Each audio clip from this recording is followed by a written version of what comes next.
resources of our land. Passage of this bill gets us on to a good start of developing the resources of our land, which includes good, high-paying American jobs. Thank you, Mr. Speaker, and I yield back. Gentleman from New Jersey. I would now like to yield 3 minutes to the gentleman from Massachusetts, Mr. Keating, who represents one of the areas that would be affected by offshore drilling should this go forward. 3 minutes. Mr. Chairman, Gentleman is recognized for 3 minutes. I thank the gentleman for yielding this time. I don't have a lot of time to watch television these days, but I think most of us have seen on television a commercial that comes up time and time again. And it's a commercial with beautiful coastal scenes in it telling people, come to Louisiana, come to Mississippi, come to Florida, come to the coast. And I looked at that and I said, that's great marketing. And at the end of the commercial, I was surprised to see it was sponsored by BP. Now, why was that sponsored by BP? It was sponsored by BP because of the Deepwater Horizon and the damage that did. And, you know, this bill is just another attempt at giving big oil a handout, putting oil companies and their profits above both the American taxpayers and American treasures. Now, my district includes the South Shore of Massachusetts, the Cape, the islands of Martha's Vineyard and Nantucket and the South Coast, and we're a maritime community, one that respects the ocean and one that has prospered from its resources. This bill would threaten our shores, our marine life, and the industries that rely upon them by opening up the waters of the East Coast from Maine to South Carolina for quote-unquote required oil and gas leases. Now, I ask my colleagues, is this necessary? Why put hundreds of miles of ocean waters and the livelihoods of our fishing and tourism industries at risk when our nation's oil imports are already down to their lowest level in nearly 2 decades and production is up? Now, in the spirit of compromise, I'd like to offer a suggestion that will help the oil companies increase their profits. And that would be this. Let's defeat this bill. And the oil companies won't have to spend all that money paying for TV commercials to lure people to areas that are our nation's treasures because they've been damaged. With that, I yield back my time to Mr. Holt from New Jersey. Gentleman yields back. Gentleman from Washington. Thank you, Mr. Chairman. Mr. Chairman, I'm very pleased to yield 2 minutes to a gentleman from a coastal state, the gentleman from Mississippi, Mr. Nunley. Gentleman from Mississippi is recognized.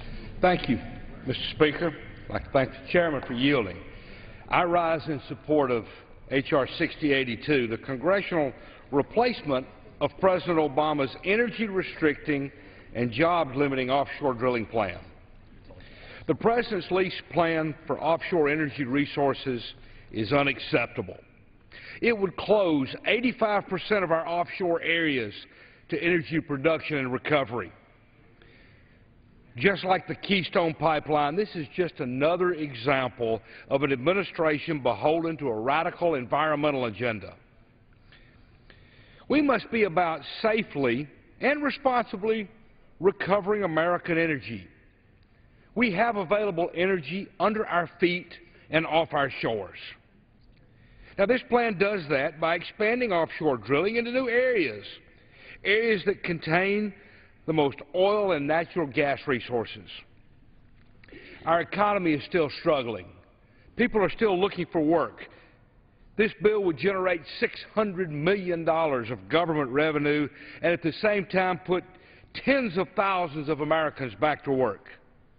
It's time that we choose jobs and energy security over left-wing ideology. Mr. Speaker, I yield back. Gentleman yields back. Gentleman from Massachusetts recognized. Thank you, Mr. Chairman. I am the final speaker on our side, and if the gentleman from Washington State is ready to conclude debate, so are we on the minority. Mr. Chairman, I would tell my friend from Massachusetts I have one other person, including, and then myself, to close. So. Then, Mr. Chairman, I will reserve the balance of my time. Gentleman reserves. Gentleman from Washington is recognized. Mr. Chairman, I'm very pleased to yield 2 minutes to the gentleman from Virginia, Mr. Hurt. Gentleman from Virginia is recognized. I thank the chairman. I thank the gentleman for yielding. I rise today on behalf of the people of Virginia's 5th District. As I visit with Central and South Side Virginians across my district, they echo the same sentiment. The burdens caused by high fuel prices in this stalled economy are negatively impacting their lives. This issue particularly resonates in the Commonwealth because just last month the administration announced that its 5-year energy plan will exclude resources off of the coast of Virginia. This announcement comes as a shock to the people that I represent. At a time when the 5th District is suffering from 3 years of high unemployment, now the administration has said it will put thousands of more Virginia jobs on hold. It also shocks us because it shows just how out of touch Washington is when it comes to the devastation that high fuel prices are causing at home. While energy prices may have subsided for now, now is the time to act. I am proud to support this legislation which replaces the administration's unreasonable and irresponsible energy policy. I believe that this legislation will bring jobs to Virginia, help keep fuel prices low, and move our country forward to spur economic growth in Central and South Side Virginia. I thank the Chairman, and I yield back the balance of my time. Gentleman yields back. Who seeks recognition? Mr. Chairman, I seek recognition and I yield myself the balance of my time. Gentleman has 2 minutes remaining. Thank you, Mr. Chairman. This is a very simple debate to understand.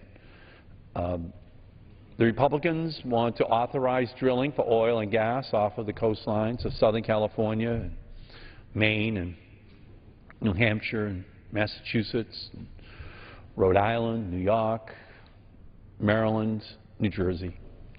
These states do not want this. They've long ago decided that the risk is too great to their beaches, the risk is too great to their fishing industries. They do not want it. But it also is in the context of this Republican aversion, this Republican opposition to wind and solar and other renewables receiving the same attention as oil and natural gas does.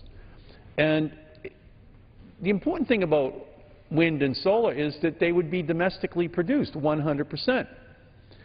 And the same is true, by the way, you would think for natural gas. Let's just say they find some off the coast of Massachusetts or off the coast of New Jersey. That would be great. But what the Republicans refuse to agree to is that that natural gas, after we've drilled off of our beaches, cannot be exported to other countries. And the reason that's important is that we could use that natural gas and substitute it for the oil that we import from the Persian Gulf. But they won't agree to do that. So the one thing that definitely has to be produced here is wind and solar because it has to be domestic. Natural gas, though, you can put in a ship and you can send it around the world. You can freeze it like liquefied natural gas. And they won't agree not to do that as part of this package of running the risk of defouling the beaches of the East Coast and the West Coast. And there's just something fundamentally wrong with this. Nothing for wind and solar. Everything for the oil industry, including their discretion to then take the oil and gas that's discovered off our beaches and selling it overseas. So this is just wrong on so many levels in terms of what we should be doing to protect our own country, and I yield back the balance of my time. Gentleman from Washington. Mr. Chairman, how much time do I have? 9¼ minutes. I will yield myself the balance of the time. Gentleman yields himself the balance of the time. Thank you, Mr. Chairman. I just want to say why we are here today. We are here today because the President submitted his plan. It was late, his 60-day plan. And it is, his plan, 5-year plan, is supposed to go through 60-day review here in the Congress. And we are here to offer an alternative to that plan because that plan locks up 85% of the potential resources in this country. And we offer this plan because we have heard loud and clear from the American people that it is in our best interest to be less dependent on foreign energy. And in the process of creating American energy, we obviously create American jobs. That, to me, is a win-win situation. Now, let me respond to some of the arguments that have been made on the other side. And I want to point out specifically the bills. The charge was made that the Republican-led House has not taken up any bills dealing with renewable energy. In fact, the observation was that there were no bills. In fact, there have been several bills, and there are 3 bills that have passed the House. Now, some of my friends on the other side of the aisle may not like it, but the fact is they've passed. First one is H.R. 4402. It passed on a bipartisan basis in July. H.R. 3408, it too passed on a bipartisan basis in February. And H.R. 4480, and it too passed on a bipartisan basis in June. So Republicans have repeatedly said that we are in favor of all of the above energy plan, and this, of course, confirms that belief. Now, I want to make an observation to, again, part of the debate here, that we are giving away something. I'm trying to think of an analogy on how to describe that, and the best that I could come up with was if one has an asset, and the federal government has an asset of having control over the outer continental shelf, and somebody wants to use that asset where there may be some opportunity to create jobs or grow the economy or what have you, that seems to me to be a positive step rather than a giveaway. In fact, I think about the private landowners in North Dakota, or maybe the state of North Dakota, because the same people that are being supposedly, big oil, that are being beat up here on the floor in debate here, went to North Dakota, they talked to the state, they talked to private landowners, and they said, you may have some assets that we would like to see if there's maybe some energy development available, very similar to what's available on the outer continental shelf. So they made an agreement. I'll pay you, the landowner, some money if you let me look. And if there is something there, I'll pay you with what comes out of the ground. Now, this is exactly the same process we're going through here, except we're dealing with the outer continental shelf. Now, who is the beneficiary of that? Well, the beneficiary in part, obviously, is the federal government, because they get money for the leases, and they'll get royalty payments. And I might point out, by the way, Mr. Chairman, the second largest source of income to the federal government after the income tax comes from leases and royalties. So there's clearly is a benefit to the American people in that regard. So when this is characterized as a giveaway, when supposedly what is being given away is paid for, it does not, in my mind, pass the straight face test. And lastly, we heard the arguments specifically from my good friend from Virginia, Mr. Moran, saying this bill is going nowhere in the other body. Well, I would remind my good friend that the 2 senators from his home state of Virginia are Democrats, and they are in support of drilling off the coast of Virginia, which, of course, this bill embodies. So if maybe they could whisper into the majority leader's ear and get some action on it, and this bill indeed could move through the Senate, as I suspect it will move through the House on a bipartisan basis in the same light. So with that, Mr. Chairman, I think this bill is a very good bill. I urge its adoption, and I yield back the balance of my time. The gentleman yields back the balance of his time. All time for general debate has expired. Pursuant to the rule, the bill shall be considered for amendment under the 5-minute rule. In lieu of an amendment in the nature of a substitute recommended by the Committee on Natural Resources printed in the bill, it shall be in order to consider as an original bill for the purpose of amendment under the 5-minute rule, an amendment to the nature of a substitute consisting of the text of Rules Committee print 112-29. That amendment in the nature of a substitute shall be considered as read. No amendment to that amendment in the nature of a substitute shall be in order except those printed in Part C of House Report 112-616. Each such amendment may be offered only in the order printed in the report, by a member designated in the report and shall be considered as read, shall be debatable for the time specified, and the report equally divided and controlled by the proponent and an opponent, shall not be subject to amendment and shall not be subject to a demand of division of the question. It is now in order to consider Amendment Number 1, printed in Part C of House Report 112-616. For what purpose does the gentleman from Washington seek recognition? Mr. Chairman, I have an amendment at the desk. The gentleman has an amendment. The clerk will designate the amendment. Amendment Number 1, printed in Part C of House Report Number 112-616, offered by Mr. Hastings of Washington. Pursuant to House Resolution 738, the gentleman from Washington, Mr. Hastings, and a member opposed, each will control 5 minutes. The chair recognizes the gentleman from Washington. I yield myself as much time as I may consume. Gentleman is recognized. Thank you, Mr. Chairman. Mr. Chairman, I'll just take a few seconds here. This amendment is very simple. It makes 2 small technical corrections to the way the plan is referred to in the bill, and I urge my colleagues to support this amendment, and I will yield to the gentleman from Massachusetts. I thank the gentleman, and the minority has no objection to the amendment by the gentleman, and we urge support of it. And I yield back the balance of my time and urge adoption of the amendment. Questions on the amendment offered by the gentleman from Washington? Those in favor say aye. Those opposed say no. Depending on the chair, the ayes have it. The amendment is agreed to. It is now in order to consider Amendment Number 2, printed in Part C of House Report 112-616.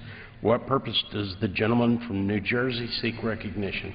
Mr. Chairman, I have an amendment at the desk. Clerk will designate the amendment. Amendment Number 2, printed in Part C of House Report Number 112-616, offered by Mr. Holt of New Jersey.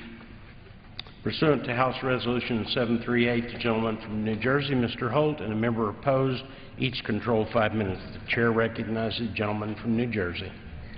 Thank you, Mr. Chairman. The amendment is simple. On page 5 at line 22, strike Section 6. This amendment strikes language from the bill that requires the Interior Department to conduct a single multi-sale environmental impact statement for all the new areas that would be opened under this bill. Now, it's not going to happen. We're not going to see this into law. I'm sure this bill is not going anywhere.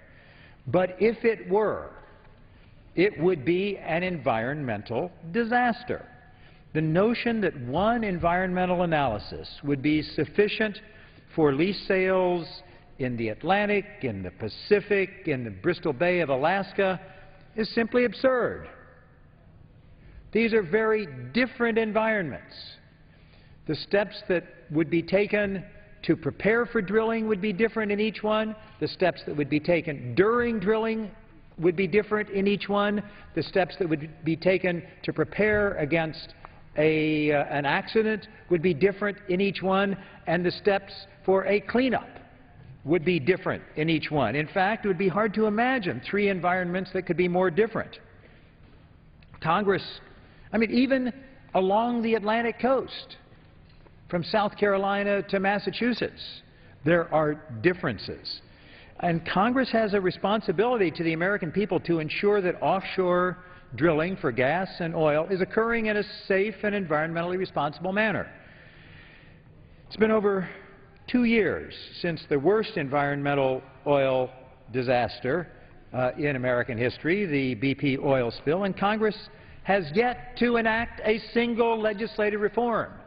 This committee, instead of doing a bill that seems to be motivated to try to embarrass the President, I guess, based on a false premise that the President is interfering with the oil industry, they should actually be trying to put in place corrections that have been pointed out that are needed following the knowledge we've learned from the BP oil spill. The Independent BP Spill Commission gave Congress a grade of D for a legislative response. Now, the Republican majority has said they wanted to wait until all the facts were in before taking action to respond to the Gulf spill. Well, the time has come. We've heard from the independent BP Spill Commission, Mr. Chairman. We've heard from the government's Joint Investigative Team, Mr. Chairman. And those reports reached similar conclusions. The BP disaster was preventable, not inevitable. Those reports concluded that corners were cut, bad decisions were made, stronger safety standards could have helped. In fact, could have prevented the disaster. In fact, just today, the United States Chemical Safety Board issued its first report on the BP oil spill disaster and found that when BP looked at offshore operations, it, quote, focused on financial risks, not process safety risks, end quote. So that's what we should be doing here today. We should be strengthening the safety, the public health, the environmental protections. Instead of saying we're going to drill everywhere and water down the environmental protections. Here we are considering the 11th drilling bill over the last 18 months. The Republican majority is once again seeking to open up vast swaths of America's coastlines to drilling without proper environmental review, mandating a single environmental impact analysis for the variety of lease sales included under this legislation. It's simply insufficient. Truncating environmental review will make drilling less safe, not more so. Let me be clear. The authors of H.R. 6082 apparently believe that the Atlantic, the Pacific, and Bristol Bay are similar enough to warrant a single environmental assessment. An oil spill off the East Coast would endanger 200,000 jobs and $12 billion associated with just New Jersey's fishing and tourism industries. And that's not counting the indirect effects as the money flows through our local economies. Bristol Bay and the North Aleutian Basin form the heart of one of the most productive salmon fisheries on the planet, contributing more than $5 billion every year to our economy. Yet the underlying bill opens up these areas to drilling under a truncated environmental review.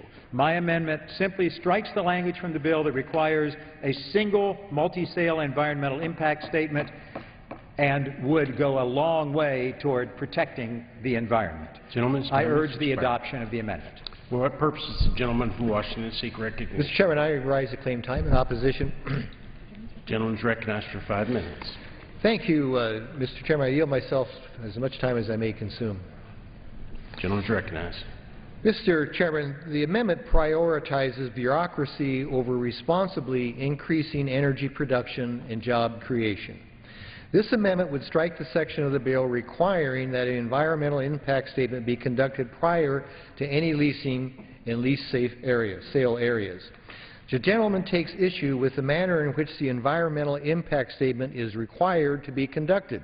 However, what he fails to mention is that the administration is required to do yet another environmental review prior to each lease sale, and additional reviews on each lease block as part of the leasing process. Then each expiration plan has additional environmental work. So in effect, all of the areas in the underlying bill will be studied and then restudied for the effect that any activity will have on the environment. Not only that, Mr. Chairman, but all of these lease sales will still be subject to the many different laws that still impact the offshore leasing process, such as the Coastal Zone Management Act, the Marine Mammal Protection Act, the Endangered Species Act, and the National Fishing Enhancement Act, to name a few. The truth of the matter is that this bill doesn't harm the environment. It goes an extra mile in requiring a multiple sale EIS on all the lease areas, while also ensuring that leasing does occur, although that leasing is still subject to all the environmental protection laws that are on the books. Support for offshore energy development does not mean that you cannot also respect the range of different environmental needs based on a lease area. Mr. Chairman, I don't think anybody in the country does not want to drill safely and responsibly. I know I certainly don't, and I know members on my side of the aisle don't. So I encourage my colleagues to oppose this amendment. And, Mr. Chairman, I understand he has yielded back his time. Yes. I will yield back my time and urge a no vote. Questions on the amendment offered by the gentleman from New Jersey, Mr. Holt? Those in favor say aye. All those opposed say no. In the opinion of the chair, the ayes have it, the noes have it. The noes have it. Did you say the noes have it? Yeah. In the opinion of the chair, the ayes have it. No. Yeah. Now, Mr. Chairman, I asked for a recorded vote on that. I'm not sure. I'm not sure what he called you. He was right. Yeah. The ayes have it on voice. Pursuant to the Clause 6 of Rule 18, further proceedings on the amendment offered by the gentleman from New Jersey will be postponed.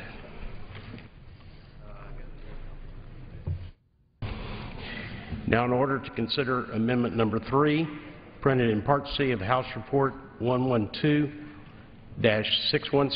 for what purpose does the gentlelady from California seek recognition? Mr. Chairman, I have an amendment at the desk. It's the Richardson Amendment Number 6. Clerk will designate the amendment. Amendment Number 3, printed in Part C of House Report Number 112-616, offered by Ms. Richardson of California. Pursuant to Clause 6 of Pursuant to House Resolution 738, the gentleman from California, gentlelady from California, Ms. Richardson, a member opposed, each will control 5 minutes. Mr. Chairman, my staff and I have had the opportunity earlier today to discuss this amendment with Chairman Hastings and Ranking Member Markey and their staff, so I'll be brief. The Richardson Amendment improves the bill by amending Section 8 to explicitly require the Secretary of the Interior to consult the California Governor and the state legislature before leasing any areas off the coast of California. My amendment codifies in the bill existing law, practice, and custom. In short, the Richardson Amendment extends to California the same consideration that the bill's drafters afforded the state of South Carolina. The state of California has within its borders more than 2/3 of the nation's Pacific coastline, a far greater percentage than South Carolina has with respect to the Atlantic coastline. The California's coastline is an international treasure, and our state's residents should have input on drilling off our shores. Offshore drilling along the California coastline should thoroughly consider impacts to tourism, fisheries, coastal recreation, and of course, the economy and its benefits. That is why it's reasonable and necessary that the people of California, through their chief elected officials, be consulted by the Secretary of Interior on the subject of offshore drilling off the California coast.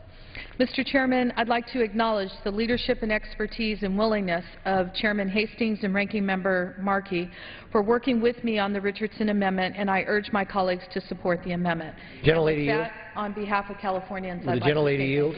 Yes, sir. I thank the gentlelady for yielding, and I want to congratulate her on her amendment, because I think this is a responsible approach that we are taking, that we are trying to take. And one of the reasons why California is so important, I think, as the gentlelady knows, that there are geologists that say that there are over 1.5 million barrels of oil off the shore. And that should be important to Californians, because not too long ago you were producing 50% of your oil production. Now it's down to 38%. And what we say, obviously, is that in this legislation that it should be done from platforms on land. So I thank the gentlelady for her amendment. I think it's a responsible approach, and I think it adds to this legislation, and I urge my colleagues to support the legislation, or the amendment. And I thank the gentlelady for yielding. Gentlelady from California.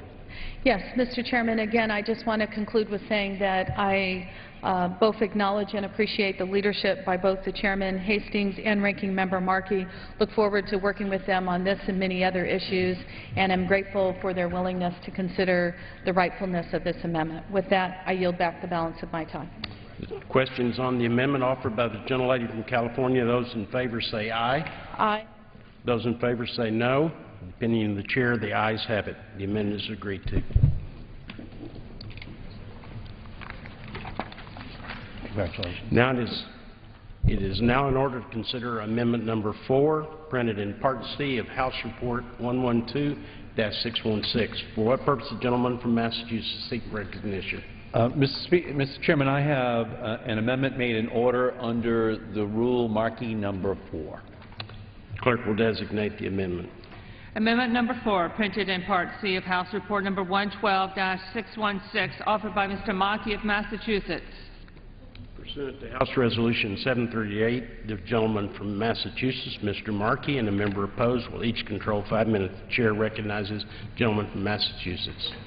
Thank you, Mr. Chairman. I yield myself as much time as I may consume. Gentleman is recognized.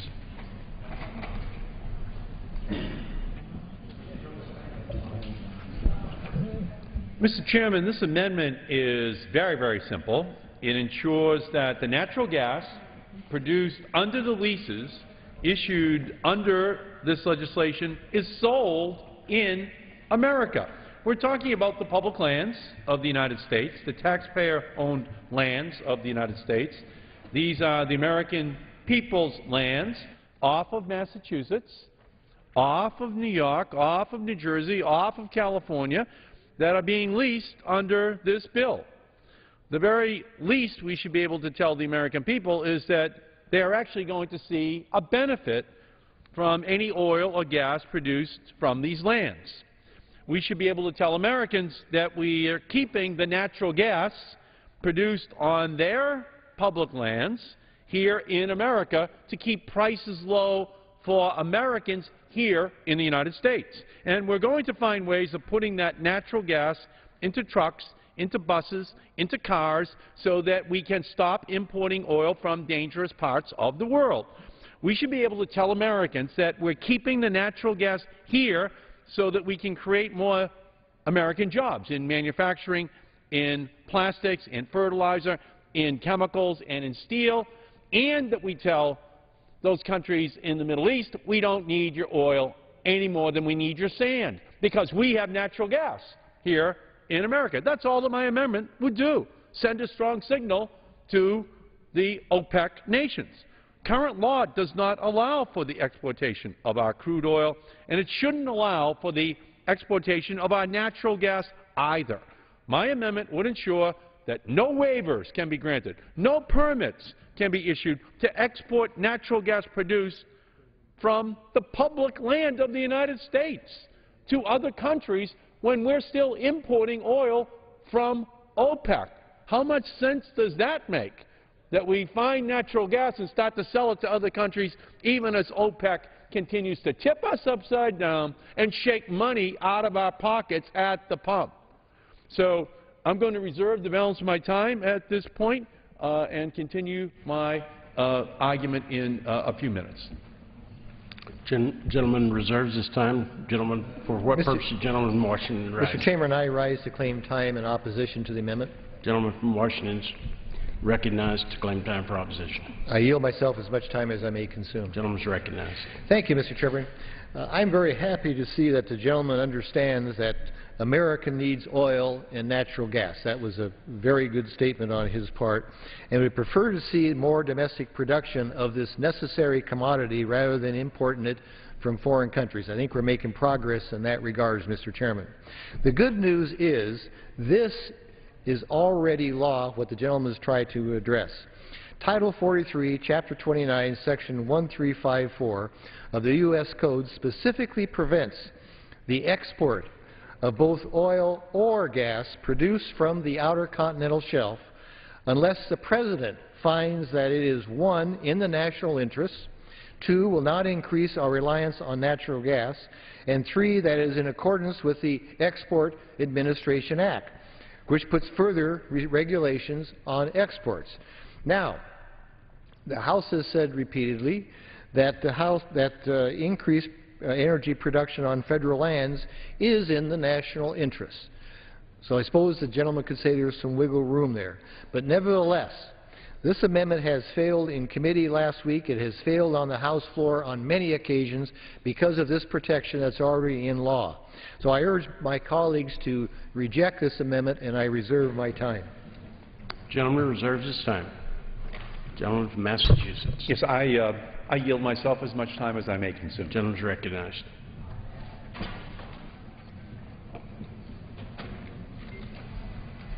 The Department of Energy right now has applications from 15 companies to export 28% of our current natural gas consumption in the United States. Let me be very clear. Exporting our natural gas will increase American energy prices. No economist or energy analyst disagrees. Why would we buy natural gas here and then start selling it around the world and increase the price here? In fact, exporting far less than what is currently being proposed could send domestic natural gas prices skyrocketing by 54%. Let me just let everyone out there know right now, we are the Saudi Arabia of natural gas. We are, right now, the lowest natural gas price in the world.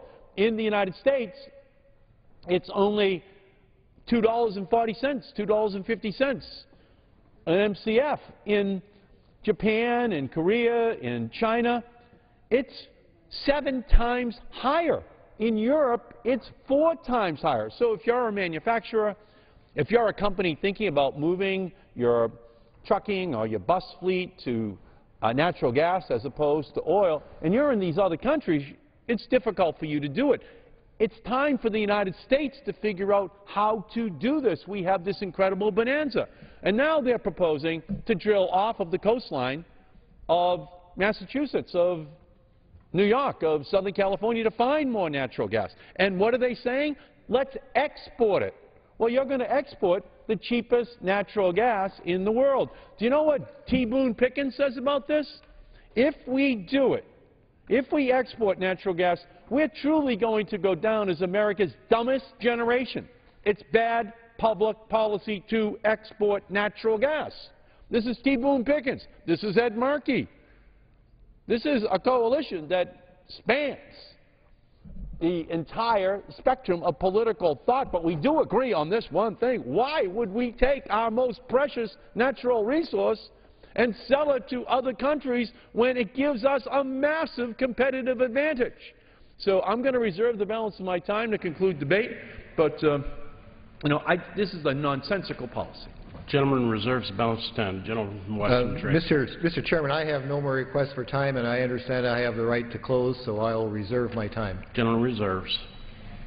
Gentleman from Massachusetts. And how much time is remaining on either side, Mr. Chairman? 15 seconds, sir. 15 seconds. 15 seconds. We drill for natural gas off of our beaches, our pristine beaches, and we find it. We take the risk. Those states take their risk. That natural gas should stay here in America. ExxonMobil shouldn't be able to pack it up and sell it to China, sell it to South America. That natural gas should stay here in America if it's found off of our beaches.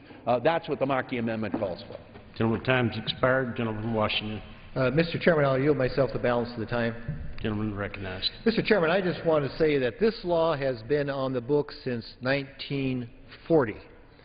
Now, in 1940, there was a whole lot of unrest in the world just prior to the Second World War, and the wisdom, apparently, of the Congress at that time, they said that energy production from the outer continental shelf, which I might add was probably not as robust as it is today, there are only certain conditions that you would export what comes off, and as I listed those things before, I think they're important. That law was a good law then. It's a good law now. This amendment adds absolutely nothing to that whatsoever. So, Mr. Chairman, I would urge my colleagues to vote no on this amendment, and I yield back the balance of my time. The question is on the amendment offered by the gentleman from Massachusetts. Those in favor say aye. Those opposed say no. In the opinion of the chair, the noes have it. The amendment is not agreed Mr. Chairman, on that, I request the yeas and nays. Pursuant to Clause 6 of the Rule 18, further proceedings on the amendment offered by the gentleman from Massachusetts will be postponed. It is now in order to consider Amendment Number 5, printed in Part C of House Report 112-616. For what purposes, gentlemen from Massachusetts, seek recognition? Mr. Speaker, I have an amendment at the desk that has been made in order and designated Markey number 5. The clerk will designate the amendment. Amendment number 5, printed in Part C of House Report number 112-616, offered by Mr. Markey of Massachusetts. Pursuant to House Resolution 738, the gentleman from Massachusetts, Mr. Markey, and a member opposed will each control 5 minutes. The chair recognizes the gentleman from Massachusetts. Thank you, Mr. Chairman, very much. The independent Blue Ribbon BP Spill Commission, and this is their comprehensive compendium of what went wrong and what needs to be done in order to correct what went wrong in the Gulf of Mexico, the worst environmental disaster in the history of our country. It concluded that there were systemic problems that occurred in the entire industry. The Commission recommended sweeping reforms to improve the safety of offshore drilling. Yet this Congress has still not enacted a single legislative reform. And as a result, the BP Spill Commission recently gave Congress a D, this Republican Congress, on its legislative response and only refrained from handing out an F because it said it didn't want to insult the institution. My amendment would simply ensure that we put into the statute specific minimal safety requirements for blowout preventers, cementing, and the casing of offshore wells. My amendment would ensure that if we are going to expand drilling off of states like Massachusetts and New York and New Jersey and Maryland and California, then we put additional safety requirements on the books to ensure that a Romney administration or any other future administration cannot simply roll back the Interior Department reforms.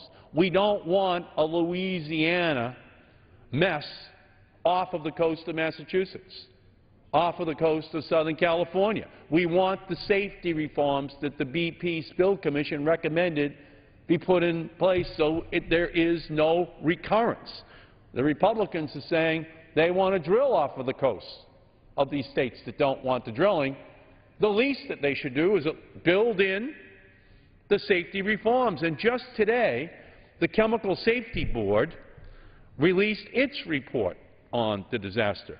The Chemical Safety Board reached many of the same conclusions as the BP Spill Commission. The government's Joint Investigative Team and the National Academy of Engineering said that this disaster was not inevitable, that it was preventable. This majority has said they wanted to wait until all the facts were in before taking action on safety legislation. Well, this time has now come. We now have 2 Blue Ribbon reports, each reaching the same conclusions. It is long past time for the Congress to take the lessons of the BP spill and turn them into laws so that we never have a disaster like this again. I'm afraid of what the majority is contemplating here, which is authorizing the drilling off the coasts of the east and the west in our country without building in the safety reforms. If ever there was a recipe for disaster, ruining the fishing, ruining the tourism business for these states that don't want the drilling in the first place because their economies are not based upon the same premise as the Louisiana and Texas economy, then this is that recipe.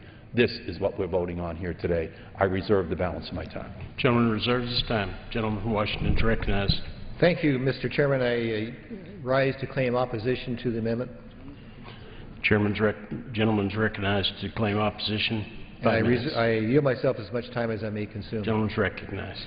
Thank you, Mr. Chairman. Mr. Chairman, let's be very frank about this. This amendment won't increase safety, but it will add red tape to the leasing process and open new avenues for lawsuits to interfere with the process of creating American energy and creating American jobs. The types of safety measures identified in the amendment are already in place and they are already enforceable.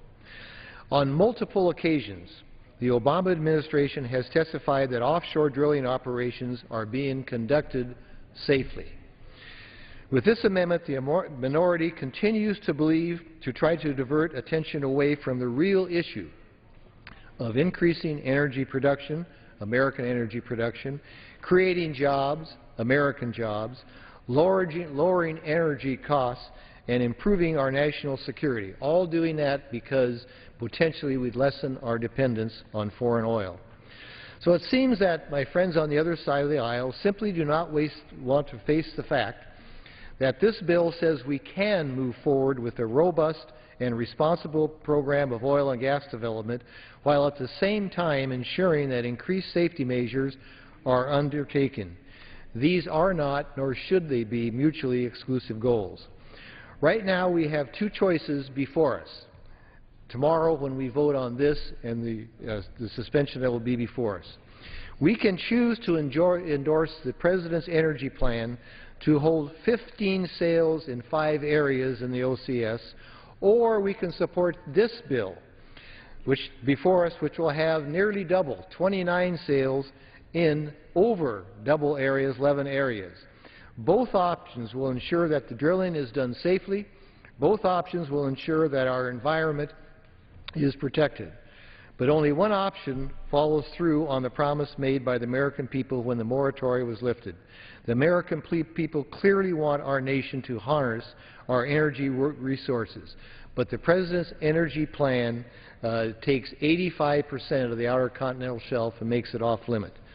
This amendment, I should add, has failed when it was offered on this floor last February, and it also failed when it was offered in the committee last week. So I urge my colleagues to vote no on the amendment, and I reserve my time. Gentleman reserves his time. Gentleman from Massachusetts is recognized. Mr. Chairman, could I ask you to recapitulate the exact time the majority and minority have still remaining for this debate? 1.5 minutes for the gentleman from Massachusetts. And for 2.5 minutes for the gentleman from 2.5 Washington. minutes? Yes. Does the gentleman have any other speakers? If the gentleman is prepared to yield back, I will do the same. I'm prepared to give my concluding, convincing presentation to the House floor. I am the last speaker on my side, so you do what you have to do, and I will respond accordingly. I thank the gentleman very much. I yield myself my remaining time. Gentleman's recognized. Thank you. Again, just for the record, you Republicans can say this as much as they want. And I have to repeat, when President Obama was sworn in, 57% of our oil was imported. Today, only 45% of our oil is imported. Congratulations, President Obama, no matter how many times the Republicans want to cover that over.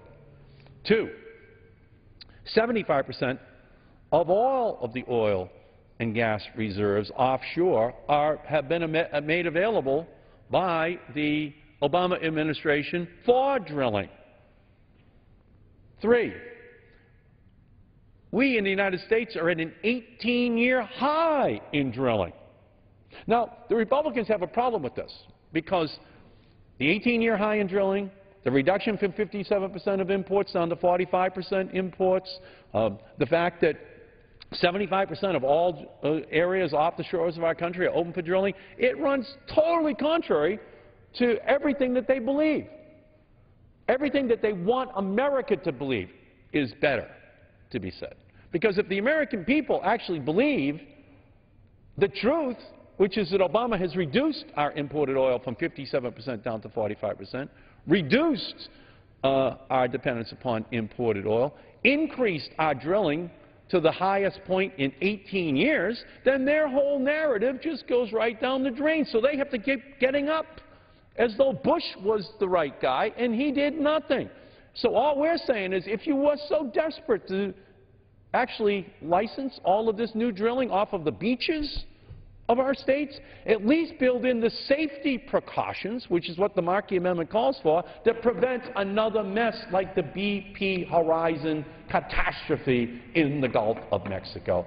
I yield back the balance of my time. Gentleman Washington recognized. I will yield myself the balance of the time. Gentleman's recognized. Thank you, Mr. Chairman. Okay, let's say it again. The gentleman's remarks would imply that because there is increased oil production in this country, it's because of the actions of this administration. Nothing, Mr. Chairman, could be further from the truth, because it takes a while to go through the process of leasing and developing potential resources before you drill, and even then you don't know until you drill. Well, all of that process started prior to this administration taking office. It happened in the Bush administration. As a matter of fact, it happened in the Clinton administration. That's where the increased production in large part came from. But even that isn't entirely true, because the increased production of American oil is really coming from state and private lands, not from federal lands. In fact, federal lands production the last 2 years is down under this administration. But it's because of principally North Dakota and West Texas that we're finding more production of American energy. And by the way, Mr. Chairman, I think that's good. But why should we ignore the potential resources that we have on federal lands and not allow that to produce our American energy? So this amendment really does not help that process. All it does is add red tape to the process. So I urge a no vote on the amendment, and I yield back the balance of my time. This time, the question is on the amendment offered by the gentleman from Massachusetts. Those in favor will say aye. Aye. Those opposed say no. No. In the opinion of the chair, the noes have it. The amendment is not agreed to. Mr. Chairman, may I request the yeas and nays on that? Pursuant to Clause 6 of Rule 18, further proceedings on the amendment offered by the gentleman from Massachusetts will be postponed. It is now in order to consider Amendment Number 6, printed in Part C of House Report 112-616. For what purpose does the gentleman from New Jersey seek recognition? Mr. Chairman, I have an amendment at the desk. The clerk will designate the amendment. Amendment number 6, printed in Part C of House Report number 112-616, offered by Mr. Holt of New Jersey. Pursuant to House Resolution 738, the gentleman from New Jersey, Mr. Holt, and a member opposed each will control 5 minutes. The chair recognizes the gentleman from New Jersey for 5 minutes. I thank the chair. If the majority Republicans continue to push their oil above all agenda, then we House Democrats will persist in our attempts to make offshore drilling safe for the workers and safe for the environment, and to make sure that the American taxpayers are getting their fair share of return on the use of their natural resources. The Big Five oil companies made a record profit of $137 billion last year. In the first quarter of this year, they continued to capitalize on the pain of Americans that they feel at the pump, raking in $368 million in profits per day. But did the Americans see increased profits from selling their oil as it was pumped from public lands offshore? No. As a result of a legal quirk in the 1995 law, oil companies are not paying any royalties to the American people on leases issued between 1996 and 2000. None. Zero. And in recent years, the amount of free oil these companies have been pumping has gone through the roof as more of these faulty leases have gone into production. In fact, right now, more than 25% of all oil produced offshore on federal lands is produced royalty-free. And these oil companies are getting a complete windfall on 25% of all the oil produced offshore in the United States. They don't pay the American people 1 penny for their drilling, regardless of their huge profits. It's just unjust. According to the Interior Department, American taxpayers stand to lose about $9.5 billion over the next 10 years from this big giveaway to oil companies. Yes, it's a giveaway. And the General Accountability Office projects that all this free drilling will cost us as much as $53 billion over the life of the leases. My amendment would recover these revenues that rightly belong to the American people. And I reserve the remainder of my time. The gentleman reserves his time. For what purpose does the gentleman from Washington seek recognition? Mr. Chairman, I rise to claim time in opposition to this amendment. Gentleman from Washington is recognized for 5 minutes. I yield myself as much time as I may consume. Gentleman is recognized. Mr. Chairman, this is yet another attempt to legislate a decision that was made during the Clinton administration. The constant attempt to renegotiate contracts that were signed, sealed, and delivered under the Clinton administration is in violation of contract law. That should be very, very basic, it would seem to me, if indeed we are a nation of laws. The U.S. Supreme Court found that the Interior Department did not have the authority to go back and insert price thresholds on these leases. The Department has lost this issue in district court, they lost it in the appellate court, and they lost it in the Supreme Court. If this amendment were to pass, the issue would most certainly be challenged in court, where undoubtedly the Department would again lose after having spent taxpayer dollars to defend the indefensible. Ultimately, this amendment seeks to force U.S. companies to break a contract negotiated under government law. Now, some would say it's a bad contract. Maybe it was. I'm not going to second guess what the Clinton administration did, but in fact, they signed that contract law. This amendment has repeatedly failed on the House floor, and I hope it fails again, and I urge its opposition, and I reserve the balance of my time. The gentleman reserves his time. Gentleman from New Jersey, Mr. Old is recognized. I thank the Chair. My amendment would offer oil companies a choice. They can choose to either to continue to produce royalty-free oil in the Gulf and not get new leases, or they can pay their fair share and proceed with this willy-nilly drilling that would be allowed under this law, under this legislation. My amendment does not break contracts. It simply would not force companies to give up their leases. It would impose a condition on future leases. And as the Congressional Research Service has stated, quote, as a general matter, the United States has broad discretion in setting the qualifications of those with whom it contracts, end quote. These oil companies are the most profitable companies in the history of the world, and yet they receive more than $4 billion a year in taxpayer subsidies. And on top of that, they get to drill for free on all these public lands. Because of a quirk in the 1995 law that came about because that Republican Congress was not eager to make oil companies pay, we shouldn't continue to give them a free ride. If my colleagues on the other side are serious about paying down the deficit and realistically financing necessary investments in this nation, then there is no excuse for not supporting this amendment to recover about $1 billion a year, actually somewhat more than that, probably, that is rightfully owed to the American people. It's time to end this taxpayer ripoff once and for all. I yield back my time. Gentleman yields back his time. Gentleman from Washington is recognized. Thank you, Mr. Chairman. I yield myself the balance of the time. Gentleman is recognized. If the intent of this amendment, as the gentleman says, is just to say that companies aren't forced to, but could renegotiate their contracts, I would say, well, they could do that right now. I mean, anybody that enters into a contract is free, if both parties want to, renegotiate a contract. Nothing prevents them from doing so. But to have the heavy hand of government say, in the future, if you don't do this, I think is a step too darn far.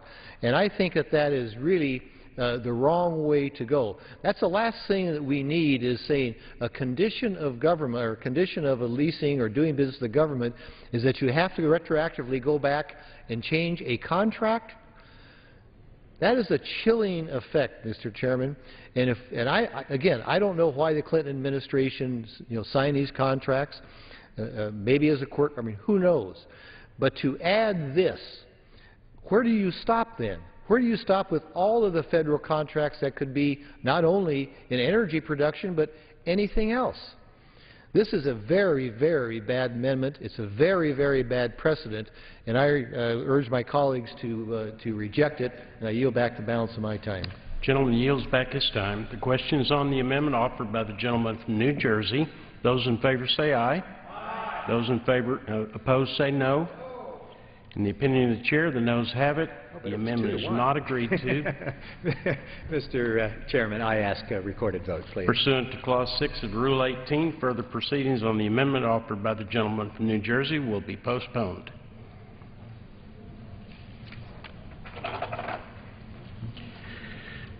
It is now in order to consider Amendment Number 7, printed in Part C of House Report 112-616. For what purpose does the gentleman from Florida seek recognition? Mr. Chairman, I have an amendment at the desk. Clerk will designate the amendment.